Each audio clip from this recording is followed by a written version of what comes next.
Graça e paz, abençoados. Voltando aqui com o nosso tema, pulando amarelinha nos ensinos em graça, parte 3.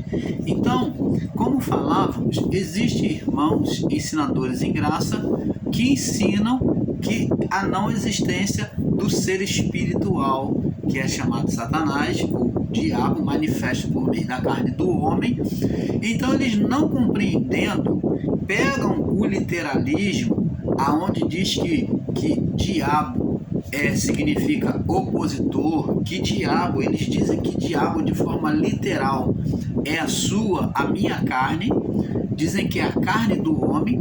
Não compreendendo, eles fazem um literalismo nos ensinos. Então vamos ver aqui em Lucas 4, vamos voltar lá, vamos ler a passagem de Lucas 4, vamos compreender já no início, vamos abrindo o entendimento, fazendo você pensar, raciocinar sobre os ensinos da palavra e não indo após esses homens, né? Vamos botar você para raciocinar. E diz assim: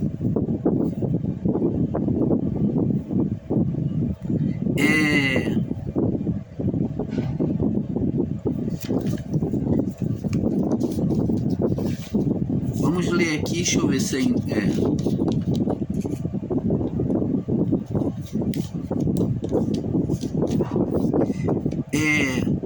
a palavra diz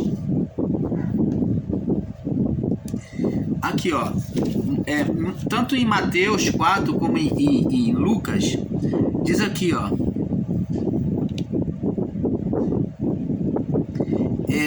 vamos ler em Mateus 4, que fica melhor para o entendimento. Mateus 4, no verso 1, 2 e 3.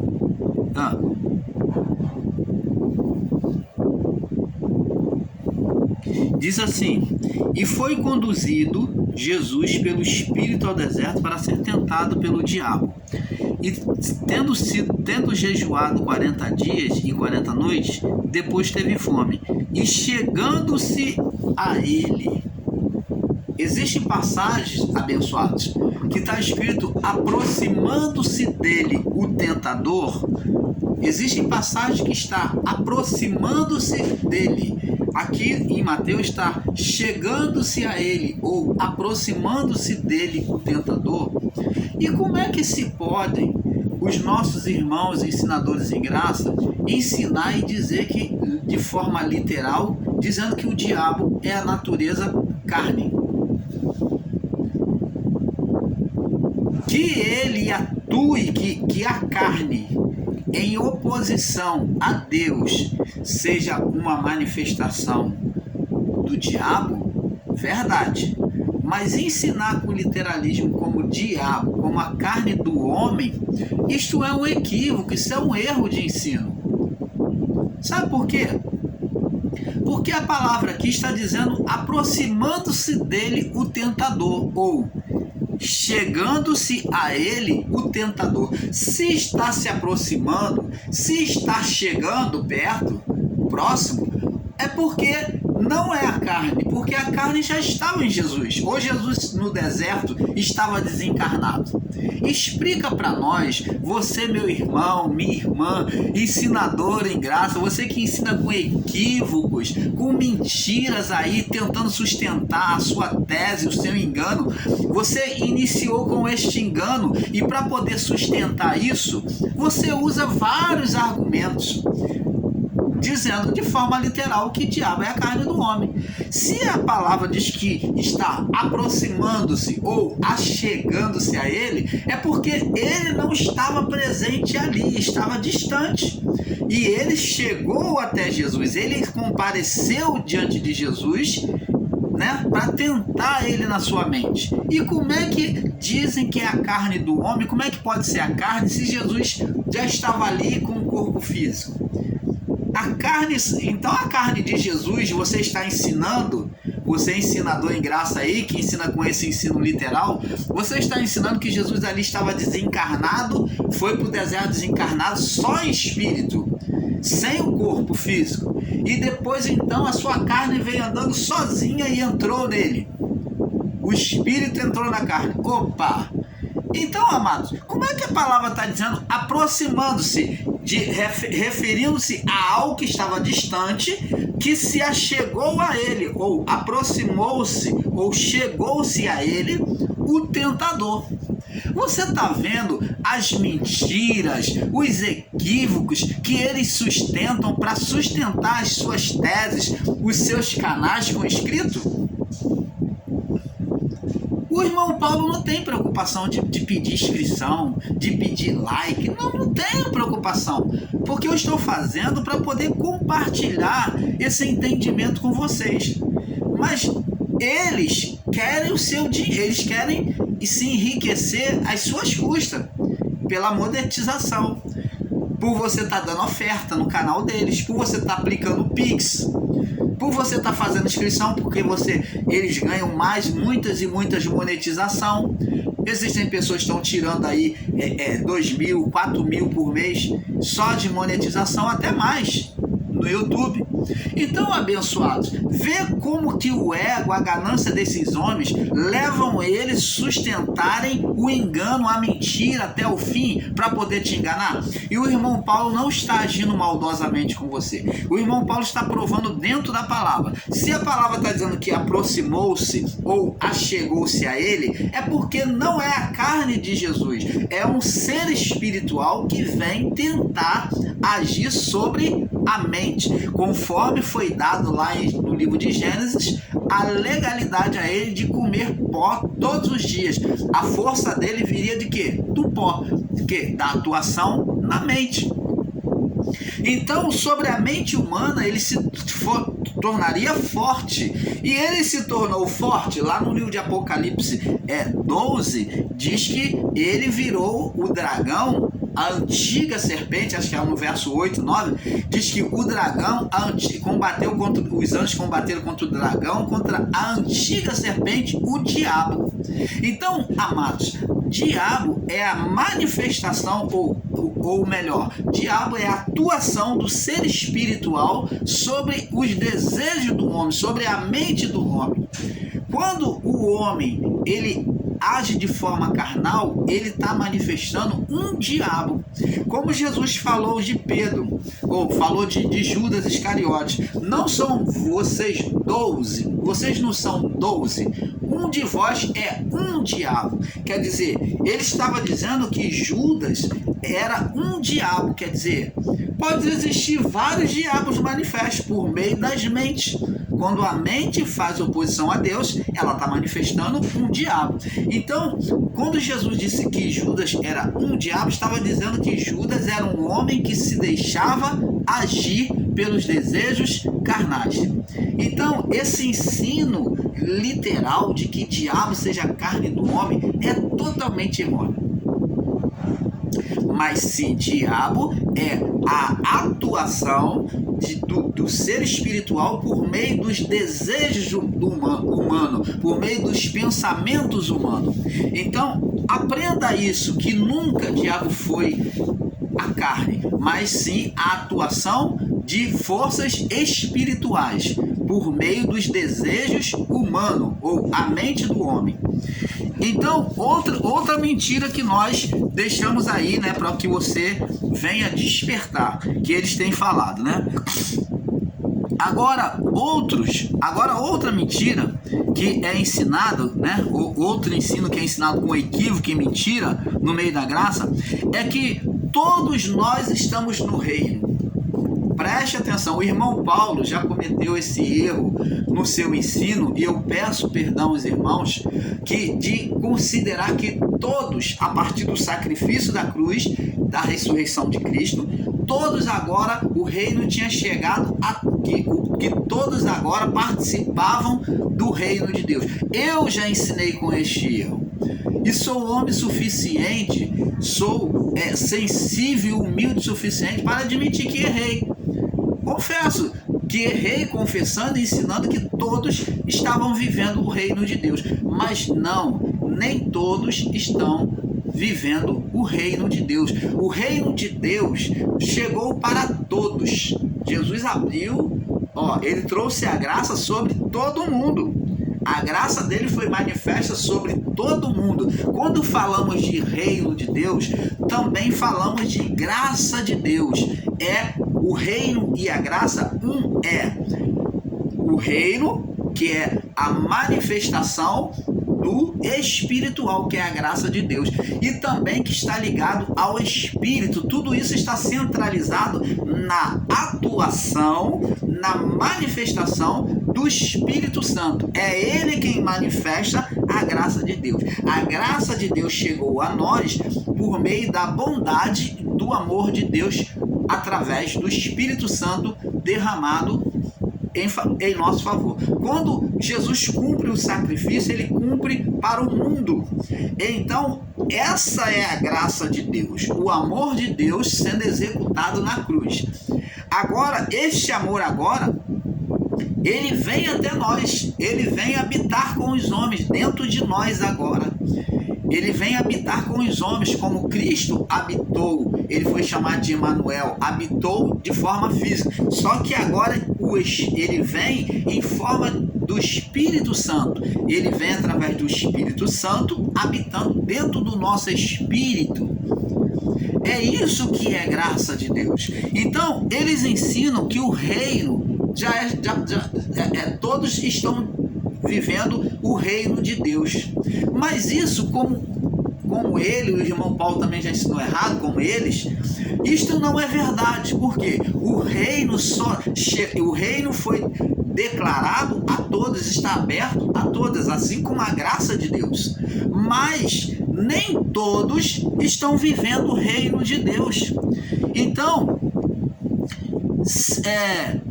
nem todos estão vivendo o reino, porque se nós formos ensinar que todos estão no reino de Deus, é contraditório, porque até com os ensinos deles, porque eles ensinam sobre eleitos e não eleitos. Opa! Como que o reino, todos estão vivendo no reino de Deus hoje, que toda a criação está vivendo no reino de Deus, se a pessoa está vivendo uma vida que é um inferno, de vício, malignidade, traição, maldade, morticínio, e toda a maldade do mundo está aí, vícios estão aí. Então é notório que o reino de Deus não está sendo manifesto na vida de todos. Então, como é que se pode ensinar, você ensinador em graça, sobre eleitos e não eleitos? Ora, se você ensina eleitos e não eleitos, filho da perdição e filho da salvação, então não existe. O reino de Deus não é para todos. O reino de Deus não é manifesto na vida de todos. Olha só a contradição de ensino que vocês, ensinadores em graça, que ensinam que o reino de Deus é manifesto sobre a vida de todos. Que todos estamos vivendo o reino de Deus. Isto não é verdade. O reino de Deus é somente para os que vivem uma vida com Deus. Está escrito lá no livro de Apocalipse. Vamos lá no livro de Apocalipse, né?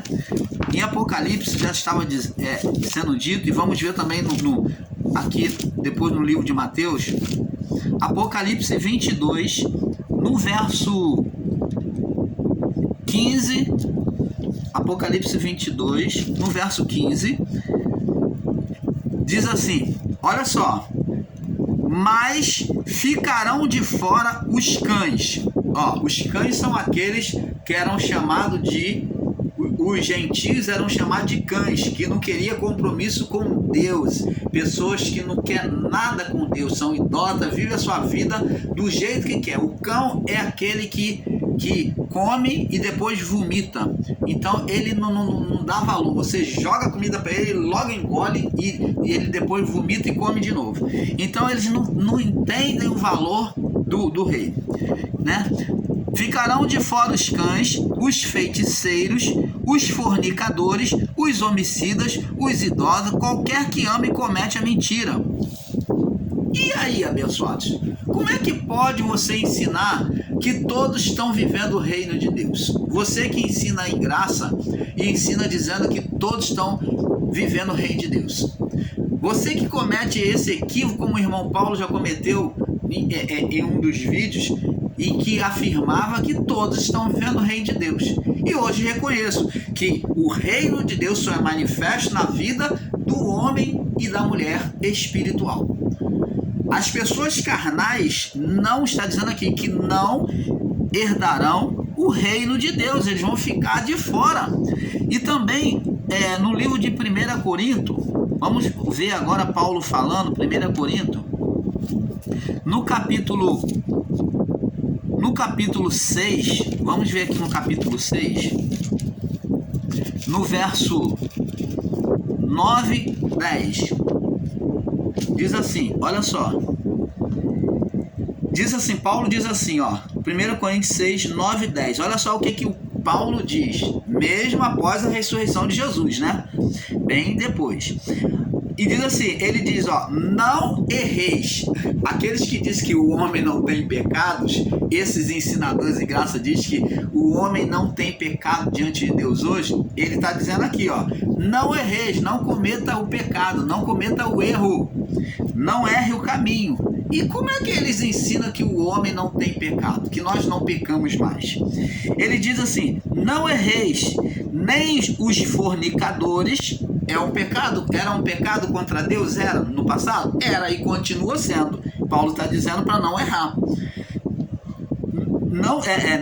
Não erreis nem os fornicadores, que é aquele que está com uma mulher hoje, outra mulher amanhã, aquele que deseja uma mulher hoje, que quer todas as mulheres. Esse é o que fornica, que aquece a carne, né? Ele está com uma, com outra, isso é ser fornicador. Ele não tem uma parada certa, ele deseja todas. Nem os idólatras, nem os adúlteros, nem os efeminados, nem os sodomitas, nem os ladrões, nem os avarentos, nem os bêbados. Ó, a pessoa que vive na embriaguez direto, né, ela está se embriagando na bebedeira, então ela também não vai, o reino de Deus não seria manifesto a ela, não vai herdar o reino de Deus. Diz aqui, nem os bêbados, nem os que falam mal dos outros, nem os roubadores herdarão. Paulo está falando aqui para o futuro, por quê? Está falando aqui sobre o plano de salvação. Está falando sobre o plano de salvação. Herdarão o reino de Deus. Então Paulo está dizendo que o reino de Deus não seria manifesto na vida dessas pessoas carnais. Você está vendo, abençoados? Apocalipse 21. Apocalipse 21. Vamos voltar lá em Apocalipse. Agora vamos no capítulo 21, no verso 8. Olha só o que diz aqui, ó. Mas quanto aos covardes, aos incrédulos e aos abomináveis, aos homicidas, aos fornicadores, feiticeiros, idólatras e todos os mentirosos, os que permanecem na prática da mentira, a sua parte será no lago que arde com fogo e enxofre, que é a segunda morte. Preste atenção. Aí eles ensinam, abençoados, aí eles ensinam, primeiro, que não há morte, não há condenação eterna. Eles ensinam, os ensinadores em graça dos canais grandes estão ensinando que não há condenação eterna, que o fogo do inferno, que o fogo do inferno não existe. Não existe, que isso é conto de carochinha. Mas ele se esquece que é um fogo espiritual, um fogo divino. Então, e aqui está falando de segunda morte. Qual é a primeira morte que o homem tem? Qual é a primeira morte que o homem tem? É a morte física. E aí, eles ensinam com literalismo, não, abençoado, inferno é sepultura, é a sepultura que é inferno, todos vamos para lá. É claro que todos vamos para lá, mas vê aqui em Apocalipse que fala sobre a segunda morte. Qual é a primeira morte? É a morte física, a morte do corpo. E qual seria a segunda morte? É a morte da alma. A morte da alma é essa morte que iria levar, que seria provocada pelo fogo do inferno, fogo eterno. É sobre esta morte que é a morte espiritual. Morte espiritual agora vem ser... Jesus tirou a morte espiritual anteriormente, a herança adriana do pecado, a morte espiritual, mas agora, aos que são carnais, eles vão viver a morte espiritual da alma após a morte deste corpo, a seguir a morte desse corpo. Então, ensinar inferno com literalismo é não entender a palavra e não entender sobre a segunda morte. Então, existe dois infernos. Agora vemos aqui, existe dois infernos: o inferno físico, a sepultura física, e existe a sepultura espiritual, o inferno espiritual. E eles ensinam que sepultura é inferno, é sepultura física. E a sepultura espiritual? E o inferno espiritual? Aqui está dizendo em Apocalipse: mas quanto aos covardes, aos incrédulos e aos abomináveis, e aos homicidas, e aos fornicadores, aos feiticeiros, aos idólatras, a todos os mentirosos, são tudo pessoas carnais, tá vendo? Obra da carne. Sua parte será no lago que arde com fogo e enxofre, que é a segunda morte. Então, resumindo aqui, vamos resumir esse versículo. Os que são carnais, o seu local, né, a sua recompensa será no fogo espiritual, que é a segunda morte, que é o lago de fogo e enxofre. Você está vendo aí, abençoados? Ainda existem pessoas que buscam negar a verdade do Pai. Então, a responsabilidade de cada um. Nós, o canal Luz da Graça, estamos aqui para abrir os seus olhos. Se você quiser acompanhar esses homens que parecem, são como nuvens sem água, que parecem que estão certos, por você não examinar as escrituras, você concorda com eles, bate palma, estamos junto, já é, né? É todas essas palavrinhas, né? Somos eleitos, abençoados, vai nessa que você está indo pelo caminho do abismo. Então vamos confirmar também em 1 Timóteo, no capítulo 1, no verso 10. Olha o que Paulo diz a Timóteo. Para os fornicadores, Paulo está dizendo a Timóteo, vamos ler aqui do verso 1, no verso 9, do capítulo 1, verso 9, diz assim: sabendo isto, que a lei não é feita para o justo, para aquele que anda dentro da palavra. A lei, a condenação, não foi feita para o justo, mas para o injusto, para o carnal. Os obstinados, né? Os que não se deixam ser, são insubordinados. Para os ímpios, para os que agem com impiedade, e para os pecadores, e os profanos, e os irreligiosos, que não aceitam a religião, porque eles combatem sobre o termo religião, porque não compreendendo que religião significa, vem da palavra religare,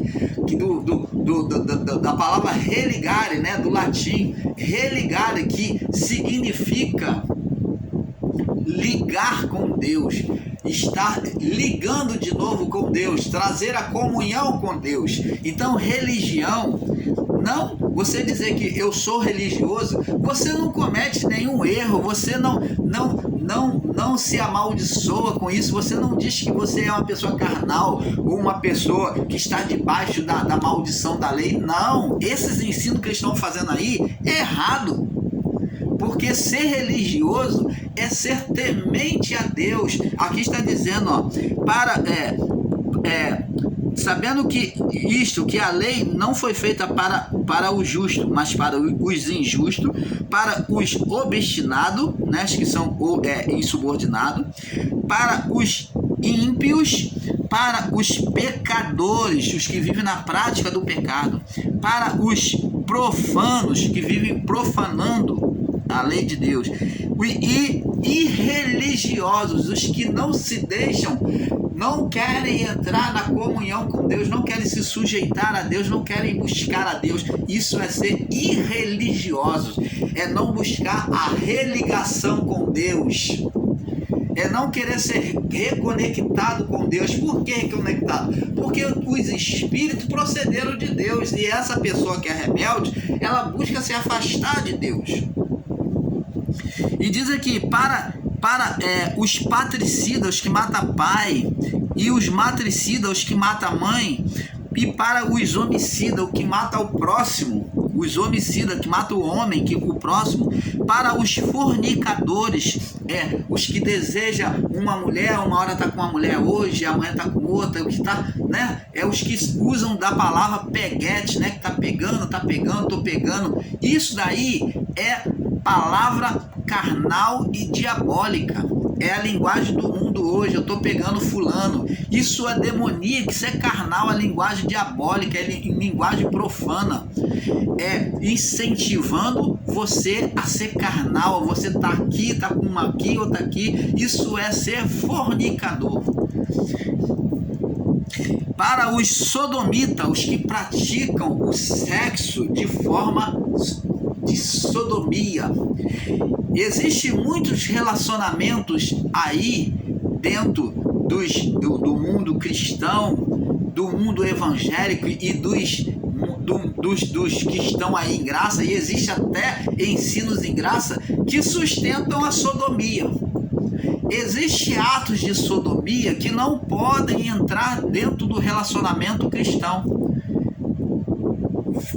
Práticas de sexo, formas de sexo, que é atos de sodomia, e que existem irmãos aí em graça de canais grandes aí que estão ensinando, incentivando isso, dizendo que isso é normal, que o importante é dar prazer à mulher. Não, amados. Você, como uma mulher cristã, você como marido cristão, você deve falar em amor com seu marido, com a sua mulher, que isto não agrada a Deus. Você não pode permitir esses tipos de prática, de posição, de jeito, de formas, de posição não, de formas de sexo que são originária dos atos de sodomia. Eles que inventaram isso, eles que inventaram essa prática já em Sodoma, e vem se propagando. Os romanos também foram os que mais praticavam a sodomia, e isto vem para nós, e isto agora é considerado normal, tanto nos ensinos em graça, como eu já assisti, dizendo que isso é normal. Não, o importante é você dar prazer à sua mulher, o importante é você dar prazer ao seu homem. Opa! E o que Paulo diz, que quando ele diz que o leito do casal deve ser sem mácula, que o comportamento, o amor da mulher do homem para com a mulher deve ser assim como Cristo amou a igreja e se entregou por ela, e que seja um leito, o leito seja sem mácula. O que é um leito sem mácula? É um leito sem atos de sodomia. Opa! Acorda, meu irmão. Você está vendo que os lixos, as impurezas estão entrando nos ensinos em graça? Como entram aí, eles criticam aí o sistema religioso, mas está permitindo e aceitando, batendo palma, considerando comum uma coisa que o sistema religioso repudia e condena, e estão certos. Eu bato palma, porque se você é um cristão, esses atos de sodomia não podem entrar no seu relacionamento. Ah, mas vai separar. Que separe, mas você não deve ferir a sua comunhão com Deus. Se seu marido, se a sua mulher não pode entender que você não quer, que você não permite isso, que isso não agrada a Deus, então, amados, é melhor que haja separação do que você viver durante todo o seu relacionamento desagradando a Deus. Melhor é ouvir a voz de Deus do que ouvir a voz do homem. Foi o que Pedro disse.